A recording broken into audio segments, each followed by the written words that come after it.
Welcome back, nerds. Fino here with a guide for the Skeleton Hunting Quest, specifically the 90+ version. This one drops bones at a high rate, but at the cost of being quite unforgiving.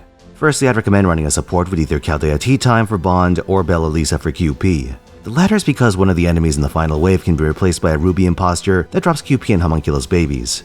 Hunting quests use your event support loadout, so you may want to swap out your Nerofest CEs before your friends get annoyed. The enemy lineup consists of a 1-1-3 archer arrangement, which is a classic Melusine node, just straight up. You can run a generic Vich setup to ignore the weird enemy count, but I've got two teams for the Vichless out there. Firstly, on my main account, I'm going for an Arts Melusine setup. She has Black Rail for reference, but mine very clearly doesn't need it.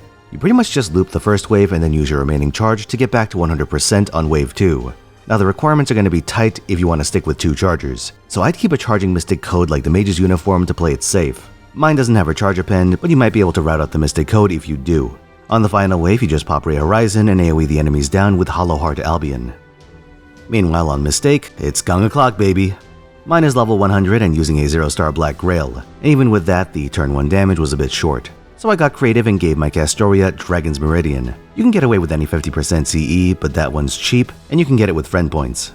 With her basic append, you can hit full charge from the first Castoria and Gong spread charges. This is of course assuming Gong has his own append maxed out. You overcharge Chain Castoria into Gong and that should do enough damage. On turn 2, your next charger comes in, and I'd recommend a damage relevant one like Waver or Rhaenus, so you can snowball damage and avoid the need for more overcharging. Between their skills and your Castoria's attack buff, you'll have your second NP. Oberon contributes 70% of your need for the final turn, leaving you around 10% short once you factor in the previous turn's refund. I used the Mage's Uniform again, but a 10% option like Tropical Summer should suffice. You might even be able to skip Castoria's NP on turn 1 if you use its damage skill instead.